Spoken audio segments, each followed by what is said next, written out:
चार धाम यात्रा के अंतर्गत आज हम अपने दूसरे धाम जो कि गंगोत्री धाम था की यात्रा पर थे। 4 जून 2023 को हमने सुबह 6 बजे अपना होटल उत्तरकाशी से छोड़ा और यात्रा पर आगे की ओर निकल पड़े। यहाँ आप देखेंगे पहाड़ों में दिन लंबा होता है तो सुबह 6 बजे भी देखने में ऐसा लगता है कि जैसे बहुत ज़्यादा दिन हो गया हो, लेकिन सुंदरता अपनी पराकाष्ठा पर होती है जब यहाँ आप मॉर्निंग सेशन देखते हैं। तो यात्रा के दौरान जैसे हम आगे चलते रहे तो रास्ते में कुछ पड़ाव भी लेने थे, कहीं रुकना भी था। उसी के अंतर्गत खूबसूरत रास्ते से होते हुए हम पहुंचे हिना नामक स्थान पर। यहाँ पर प्रशासन द्वारा यात्रियों की जांच के लिए मेडिकल कैंप और साथ ही आपकी जो यात्रा पर्ची है जो आपने रजिस्ट्रेशन कराया है उसका वेरिफिकेशन भी होना था। ये एक आवश्यक कार्य है। यदि आप भी यात्रा पर जाएं तो जहाँ भी विभागीय नियम है, प्रशासन द्वारा जो नियम है उनका पालन करें और अपनी स्वास्थ्य जांच कराते रहें। तो यहाँ जब हमने जांच कराई उसके बाद हम आगे बढ़े और आप देख सकते हैं कि यहाँ पर जो मेरे साथी थे 38 साल के थे, लेकिन इनका बीपी उस समय यहाँ अधिक आ रहा था। डॉक्टर ने सलाह दी कि थोड़ा दवाइयाँ लेते रहें और अधिक वर्कआउट से बचें।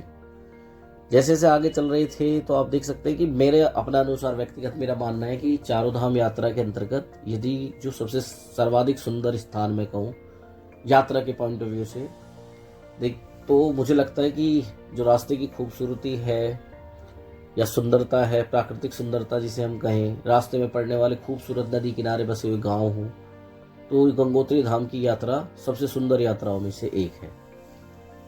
और हम ज़्यादा दूर भी नहीं थे। उत्तरकाशी और गंगोत्री धाम में कोई बहुत अधिक दूरी नहीं थी। सफ़र केवल 2 से 3 घंटे का ही आप इसे मानकर चलिए यदि आप सामान्य दिनों में इसे करते हैं, क्योंकि यात्रा अभी अपने चरम पर थी या अभी इस समय सबसे ज़्यादा यात्री पहुंच रहे थे, तो उसके कारण अभी थोड़ा सा लंबा समय यहाँ लग रहा था।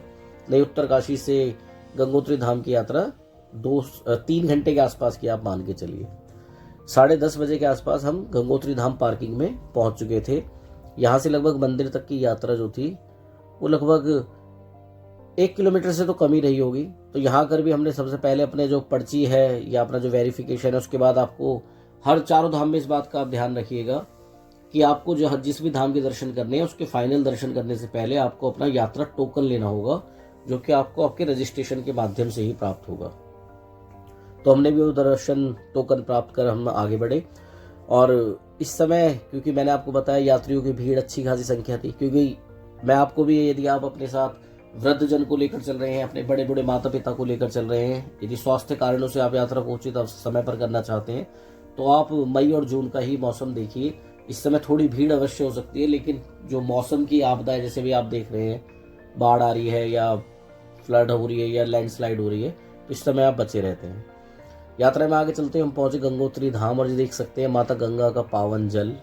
हमने सबसे पहले यहाँ पहुंचकर सबसे पहले जल को आचमन किया और उसके बाद हम दर्शन के लिए लाइन में लगने चले गए। यहाँ आकर हमें पता लगा कि लाइन सुबह यदि हम यहाँ बहुत सुबह पहुँचते तो यहाँ पर बहुत लंबी लाइन लगी हुई थी, लेकिन अब भी जो लाइन लगी थी उसके अंतर्गत भी हमें लगभग 2.5 से 3 घंटे तो हमें यहाँ पर अब भी लगे दर्शन के लिए। लेकिन दर्शन करने के पश्चात जो असीम सुख प्राप्त होना था उससे आप सभी परिचित हैं।